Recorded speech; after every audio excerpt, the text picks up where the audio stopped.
Hello, happy home മേക്കറിൻ്റെ ഒരു പുതിയ വീഡിയോയിലേക്ക് നിങ്ങൾക്ക് എല്ലാവർക്കും സ്വാഗതം. ഇന്ന് നമുക്ക് വളരെ ഈസി ആയിട്ട് ചെയ്യാൻ പറ്റുന്ന ഒരു സ്നാക്കിൻ്റെ റെസിപ്പിയുമായിട്ടാണ് വന്നിരിക്കുന്നത്. അതായത് നമ്മൾ ചപ്പാത്തി മാവൊക്കെ കുഴക്കില്ലേ, അതിൽ നിന്ന് കുറച്ച് മാറ്റി വെച്ചാൽ നമുക്ക് ഈസി ആയിട്ട് തയ്യാറാക്കാൻ പറ്റുന്ന ഒരു ഈവനിങ് സ്നാക്ക്. അതുപോലെ ഇതിൽ ഫില്ലിംഗ് ആയിട്ട് ഉപയോഗിച്ചിരിക്കുന്നത് മുട്ടയാണ്. വീട്ടിലുള്ള ഇൻഗ്രീഡിയൻസ് മാത്രമാണ് നമ്മളിതിൽ ഉപയോഗിച്ചിരിക്കുന്നത്. അപ്പോൾ പെട്ടെന്ന് തന്നെ എങ്ങനെയാണ് ഈ റെസിപ്പി തയ്യാറാക്കിയതെന്ന് ഒന്ന് കണ്ടു നോക്കൂ. അപ്പോൾ നമുക്കിന്ന് അടിപൊളിയായിട്ടുള്ള ഈവനിങ് സ്നാക്ക് ഉണ്ടാക്കാം. നിങ്ങൾ തലേ ദിവസം ചപ്പാത്തിയാണ് ഉണ്ടാക്കുന്നതെങ്കിൽ കുറച്ച് മാവ്, അതായത് കുഴച്ച് വെച്ചേക്കുന്ന മാവ് മാറ്റി വയ്ക്കുകയാണെങ്കിൽ നിങ്ങൾക്ക് ഈസി ആയിട്ട് ഉണ്ടാക്കാൻ പറ്റും. അതല്ല ബ്രേക്ക്ഫാസ്റ്റിന് പൂരിയാണ് തയ്യാറാക്കുന്നതെങ്കിലും കുറച്ച് മാവ് മാറ്റി വയ്ക്കുകയാണെങ്കിൽ ഈവനിങ് സ്നാക്കായിട്ട് ഇത് ചെയ്യാൻ പറ്റും. അതല്ലെങ്കിൽ നിങ്ങൾ ഇതിന് വേണ്ടി തന്നെ സ്നാക്കായി തന്നെ ഉണ്ടാക്കാനാണെങ്കിൽ അത് ചെയ്യാനുള്ള ഒരു പ്രൊപ്പോർഷൻ ഞാൻ പറഞ്ഞു തരാം. അതായത് പൂരിക്കും ഇങ്ങനെ നിങ്ങൾ ചെയ്യുകയാണെങ്കിൽ നല്ല ക്രിസ്പി ആയിട്ടുള്ള പൂരി കിട്ടും. അതായത് ഞാനിവിടെ 1 കപ്പ് മൈദയ്ക്ക് 2 കപ്പ് ഗോതമ്പ് പൊടി, അതുപോലെ 1/2 കപ്പ് റവയുമാണ് എടുത്തേക്കുന്നത്. കൃത്യമായിട്ട് പറഞ്ഞാൽ നിങ്ങൾ ഇതുപോലൊരു കപ്പാണ് യൂസ് ചെയ്യുന്നതെങ്കിൽ ഇതിന് 2 കപ്പ് ഗോതമ്പ് പൊടി, 1 കപ്പ് മൈദ, 1/2 കപ്പ് റവ, ഏത് അളവ് പാത്രത്തിലാണോ എടുക്കുന്നത് ഈ ഒരു മെഷർമെൻറ്റിൽ എടുത്താൽ മതി. അപ്പോൾ നിങ്ങൾക്ക് നല്ല ക്രിസ്പി ആൻഡ് ക്രഞ്ചി ആയിട്ടുള്ള പൂരി കിട്ടും. ആ ഒരു മാവ് വെച്ച് തന്നെ ഈ സ്നാക്ക് തയ്യാറാക്കുകയാണെങ്കിൽ നല്ല ക്രിസ്പി ആയിട്ട് ഈ സ്നാക്കും കിട്ടും. ഇതിൻ്റെ ഉള്ളിൽ ഫില്ലിങ് ഞാൻ മുട്ടയാണ് യൂസ് ചെയ്യുന്നത്. നിങ്ങൾ ചിക്കൻ ആയാലും ഉപയോഗിച്ചാൽ അടിപൊളിയായിരിക്കും. അപ്പോൾ നമുക്ക് ഇതൊക്കെ ഒന്ന് കുഴച്ച് വെക്കാം. ഞാൻ കുഴയ്ക്കുന്നൊന്നും കാണിക്കുന്നില്ല, എല്ലാവർക്കും ചപ്പാത്തിക്കും പൂരിക്കൊക്കെ കുഴയ്ക്കാൻ അറിയുന്നതാണ്. കുറച്ച് ഉപ്പും നെയ്യോ അതല്ലെങ്കിൽ ഓയിലോ ചേർത്ത് കുഴച്ച് അടച്ച് വെക്കാം. അപ്പം നമുക്ക് ഈ സ്നാക്ക് ഉണ്ടാക്കാനായിട്ട് ആദ്യം തന്നെ വേണ്ടത് 3 മുട്ടയാണ് ഞാൻ എടുത്തേക്കുന്നത്. അത് നമുക്കൊരു പാത്രത്തിലേക്ക് പൊട്ടിച്ചൊഴിക്കാം. ഓരോന്ന് സെപ്പറേറ്റ് ആയിട്ട് ഒരു ചെറിയ പാത്രത്തിൽ പൊട്ടിച്ചൊഴിക്കുന്നതാണ് എപ്പോഴും നല്ലത്. അതല്ലെങ്കിൽ ഒരു മുട്ട അങ്ങനെ കേടായിട്ടുണ്ടെങ്കിൽ മൊത്തം സ്പോയിലാവും. അപ്പോൾ നമുക്കിതൊന്ന് പൊട്ടിച്ചൊഴിക്കാം. ഇനി നമുക്കിതിൻ്റെ ഫില്ലിങ് തയ്യാറാക്കാനായിട്ട് ഒരു സവോള എടുത്തിട്ടുണ്ട്, വലിയ സവോളയാണ്. 2 പച്ചമുളക്, ഒരു 5-6 അല്ലി വെളുത്തുള്ളി, ഒരു ചെറിയ കഷ്ണം ഇഞ്ചി, ഒരു 4 ഇതൾ കറിവേപ്പില, ഇത്രയും നമുക്ക് പൊടിയായിട്ട് അരിഞ്ഞു വെക്കാം. നമ്മുടെ ഫില്ലിങ്ങിന് വേണ്ടിയിട്ട് നമ്മൾ കട്ട് ചെയ്ത് വെക്കേണ്ട കാര്യങ്ങളൊക്കെ ഇവിടെ റെഡി ആയിട്ടുണ്ട്. ഇനി നമുക്ക് ആ ഒരു ഫില്ലിങ് തയ്യാറാക്കി എടുക്കാം. ഞാനിവിടെ ഒരു കടായി വെച്ച് കൊടുത്തിട്ടുണ്ട്. ഇതിലേക്ക് നിങ്ങൾക്ക് ഏത് കുക്കിംഗ് ഓയിൽ വേണമെങ്കിലും ഉപയോഗിക്കാം. കുറച്ച് മാത്രം ഒഴിച്ചു കൊടുത്താൽ മതി. ഒരുപാട് ഓയിലി ആയിട്ടിരിക്കേണ്ട കാര്യമില്ല. നമ്മുടെ ഫില്ലിങ് അത്ര നന്നായിരിക്കില്ലേ, കുറേ ഓയിലാവും. ഇനി നമുക്കിതിലേക്ക് കട്ട് ചെയ്ത് വെച്ചേക്കുന്ന ഉള്ളിയും പച്ചമുളകും വെളുത്തുള്ളി ഇഞ്ചിയും എല്ലാം ഇട്ട് കൊടുക്കാം. നല്ലതുപോലെ വഴറ്റിയെടുക്കണം.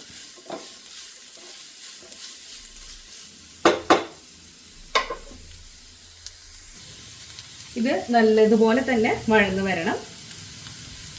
ഇതിലേക്ക് ഒരു അല്പം ഉപ്പ് ചേർത്ത് കൊടുക്കാം. ഈ ഒരു ഉള്ളിക്കും അതുപോലെ ഇനി ചേർക്കാൻ പോകുന്നൊരു മുട്ടയ്ക്കും, അതായത് 3 മുട്ട നമ്മൾ ഓൾറെഡി അവിടെ പൊട്ടിച്ച് വെച്ചിട്ടുണ്ടല്ലോ, അതിലേക്കും ഒക്കെ ആവശ്യമായിട്ടുള്ള ഉപ്പ് ഈ സമയത്ത് തന്നെ ചേർക്കുകയാണ്. ഇനി ഇത് നല്ലതുപോലെ വഴറ്റിയെടുക്കാം.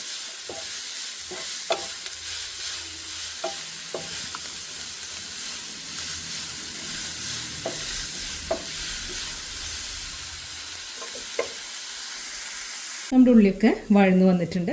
ഇതിലേക്ക് ഒരല്പം, ഒരു നുള്ള് മാത്രം കസൂരി മേത്തി, അതായത് ഉണങ്ങിയ ഉലുവയുടെ ഇല ചേർത്ത് കൊടുക്കുന്നുണ്ട്.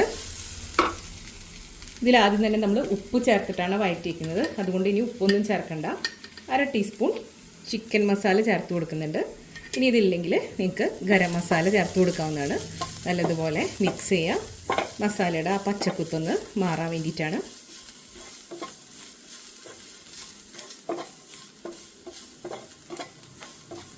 ഇനി പച്ചമുളക് കുട്ടികൾക്ക് കഴിക്കാനായിട്ട് കടിക്കുമ്പോൾ ബുദ്ധിമുട്ടൊക്കെ തോന്നുന്നവരാണെങ്കിൽ നിങ്ങൾക്ക് അതിന് പകരമായിട്ട് ഒരല്പം മുളക് പൊടി ചേർത്ത് കൊടുത്താലും മതി. പച്ചമുളക് അവോയ്ഡ് ചെയ്യാവുന്നതാണ്. ഇപ്പോൾ കണ്ടോ, അധികം ഓയിലൊന്നും ഇല്ല, അതുകൊണ്ട് തന്നെ ഒരുപാട് എണ്ണമയത്തിലല്ല നമ്മുടെ ഈ ഒരു ഫില്ലിംഗ് ഉണ്ടാവുക. ഇനി ഇതിലേക്ക് നമ്മൾ എടുത്ത് വെച്ചിരിക്കുന്ന മുട്ടയുണ്ടല്ലോ, അതും കൂടെ ചേർത്ത് നമ്മൾ എഗ് ബുർജിയൊക്കെ ചെയ്യില്ലേ, മുട്ട കുത്തിപ്പൊരിക്കൊക്കെ ചെയ്യില്ലേ, അതുപോലെ നല്ലതുപോലെ മിക്സ് ചെയ്ത് നമുക്ക് കുത്തിപ്പൊരിച്ചെടുക്കാം. ഇതാണ് നമ്മുടെ ഈ ഒരു സ്നാക്കിൻ്റെ ഉള്ളിൽ ഫില്ലിംഗ് ആയിട്ട് നമ്മൾ വെക്കുന്നത്. അതുകൊണ്ട് തന്നെ മുട്ട കുത്തിപ്പൊരിച്ചതൊക്കെ ഇഷ്ടമുള്ള കുട്ടികൾ കഴിച്ചോളും. നല്ലതുപോലെ ഡ്രൈ ആക്കിയിട്ട് എടുക്കണം. അന്ന് ഒരുപാട് മുരിയാനും പാടില്ല കേട്ടോ. നമ്മുടെ മുട്ട വെള്ളമൊക്കെ വറ്റി നല്ല ഡ്രൈ ആയിട്ട് വന്നിട്ടുണ്ട്. ഇനി നമുക്ക് സ്റ്റവ് ഓഫ് ചെയ്യാം. നല്ലതുപോലെ ഇളക്കി കൊടുക്കാം. ഇനി ഇതിൻ്റെ ചൂടൊന്ന് ആറട്ടെ. അപ്പോൾ നമ്മുടെ ഈ ഒരു മിക്സ്ചർ ചൂടാറി വരുന്ന നേരം കൊണ്ട് നമുക്ക് നമ്മുടെ ആ ഒരു പൂരി പോലെ നമുക്ക് പരത്തിയെടുക്കണ്ടേ, അല്ലെങ്കിൽ ചപ്പാത്തി പോലെ പരത്തിയെടുത്ത് നമുക്ക് ചെറുതാക്കി എടുക്കണ്ടേ, അങ്ങനെയുള്ള കാര്യങ്ങളൊക്കെ ചെയ്യാം. അപ്പോൾ ഇതൊന്ന് ചൂടാറട്ടെ. നമ്മുടെ മാവ് ഇവിടെ കറക്റ്റ് സെറ്റായി വന്നിട്ടുണ്ട്. ഇനി നമുക്കിത് ഷേപ്പാക്കിയിട്ട് എടുക്കണം. ഞാനിവിടെ ഒരു ചപ്പാത്തി പരത്തിയെടുത്തിട്ടുണ്ട്. ഇനി ഇതാ ഒരു ബൗളിൻ്റെ ആ ഒരു ഷേപ്പിൽ നമുക്ക് റൗണ്ട് ഷേപ്പ് കിട്ടാനാണ് ഇങ്ങനെ കട്ട് ചെയ്തിട്ട് എടുക്കാം. വലിയ ചപ്പാത്തിയായിട്ട് പരത്തുമ്പോൾ നമുക്ക് 2 or 3 ചപ്പാത്തിയുടെ വലുപ്പത്തിനനുസരിച്ച് നമുക്ക് കട്ട് ചെയ്തെടുക്കാനായിട്ട് പറ്റും. അപ്പോൾ ഇതൊന്ന് കട്ട് ചെയ്യാം. അപ്പോൾ നമുക്കിത് കട്ട് ചെയ്യുമ്പോൾ ഇതുപോലെ ഒരു റൗണ്ട് ഷേപ്പിൽ കിട്ടിയിട്ടുണ്ട്. ഇനി നമുക്കിതിൻ്റെ ഉള്ളിൽ ഫില്ലിങ് വെച്ചിട്ട് ചുറ്റുപാടും ഒട്ടിക്കുകയാണ് വേണ്ടത്. അപ്പോൾ നമുക്ക് ഇതുപോലെ കിട്ടിയിട്ടുള്ള ഈ ഒരു ഷേപ്പിൻ്റെ നടുവിലായിട്ട്, ഈ റൗണ്ടിൻ്റെ ഷേപ്പിലായിട്ട് നമുക്ക് ഫില്ലിങ് ഇട്ട് കൊടുക്കാം. ഇനി നമുക്കിത് ഒരു വശത്തേക്ക് ഇതുപോലെ ഒന്ന് ഫോൾഡ് ചെയ്യാം. പതുക്കെ അമർത്തി കൊടുക്കാം. ഇനി ഒരു ഭംഗിക്ക് വേണ്ടിയിട്ടും അത് കറക്റ്റായിട്ടിരിക്കാൻ വേണ്ടിയിട്ടും ഒരു ഫോർക്ക് വെച്ച് അറ്റത്ത് ഇതുപോലെ ഒന്ന് പ്രസ് ചെയ്ത് കൊടുത്താൽ മതി. മൈദ ചേർത്തത് കൊണ്ട് തന്നെ ഇത് വിട്ട് വരുമൊന്നുമില്ല, അടിപൊളിയായിട്ട് ഫ്രൈ ആയിട്ട് കിട്ടും. കണ്ടോ, ഇതുപോലെ നമുക്ക് നമ്മളെടുത്ത് വെച്ചേക്കുന്ന മാവ് കംപ്ലീറ്റ് ചെയ്തെടുക്കാം. അപ്പോൾ നമ്മളിവിടെ കുറച്ചെണ്ണം ഷേപ്പ് ചെയ്ത് വെച്ചിട്ടുണ്ട്. ഇനി നമുക്കിത് ഫ്രൈ ചെയ്തിട്ട് എടുക്കാം. ഇനി നമുക്ക് ഇത് ഓരോന്നും ഫ്രൈ ചെയ്തിട്ടെടുക്കാം. നല്ല ചൂടായ എണ്ണയിലേക്ക് നമ്മൾ പൂരിയൊക്കെ തയ്യാറാക്കില്ലേ, അതുപോലെ തന്നെയാണ് ഇതും ചെയ്യേണ്ടത്. ഞാൻ ഓൾറെഡി ഒരു ട്രിപ്പ് ഉണ്ടാക്കിയത് കൊണ്ടാണ് കേട്ടോ ഈ എണ്ണയുടെ കളർ ഇങ്ങനെ ഇരിക്കുന്നത്. ഏത് കുക്കിംഗ് ഓയിൽ വേണമെങ്കിലും ഉപയോഗിക്കാം. നല്ല ചൂടാവണം. എണ്ണ നല്ലോണം ചൂടായിട്ടുണ്ട്. ഇതിലേക്ക് നമുക്ക് നമ്മൾ തയ്യാറാക്കി വെച്ചിരിക്കുന്നത് ഇട്ട് കൊടുക്കാം. ഒരുപാട് കുത്തി നിറച്ചിട്ട് കൊടുക്കേണ്ട ആവശ്യമില്ല. ഇത് പരത്തിയെടുക്കാനൊക്കെയാണ് നമുക്ക് കുറച്ചധികം നേരം ആവശ്യമായിട്ടുള്ളൂ. പെട്ടെന്ന് തന്നെ ആയി കിട്ടും. നമ്മൾ ഓൾറെഡി ഇതിലും വെച്ചിട്ടുള്ള മുട്ടയുടെ ഫില്ലിങ്ങൊക്കെ കുക്കായിട്ടുള്ളതാണ്. അതോ പെട്ടെന്ന് തന്നെ ആയിട്ടുണ്ട്. നമുക്കിനി ഇത് കോരി മാറ്റാം. ഇതുപോലെ ബാക്കിയെല്ലാം തന്നെ ചെയ്തെടുക്കാം. നമ്മൾ ഈ ഒരു ചപ്പാത്തി മാവ് കുഴയ്ക്കുമ്പോൾ, അതായത് ഈ ഒരു ഇതിൻ്റെ പുറം ഭാഗം പരത്തിയെടുക്കുമ്പോൾ വളരെ തിന്നായിട്ട് പരത്തിയെടുക്കണം. ഒരുപാട് കട്ടിയാവരുത്, അത് മാത്രം ഇതിൽ ശ്രദ്ധിക്കാനുള്ളൂ. ഇതുപോലെ നമുക്ക് എല്ലാം തന്നെ ഫ്രൈ ചെയ്തിട്ട് എടുക്കാം. അപ്പോൾ നമ്മുടെ അടിപൊളിയായിട്ടുള്ള ഈവനിങ് സ്നാക്ക് ഇവിടെ റെഡി ആയിട്ടുണ്ട്.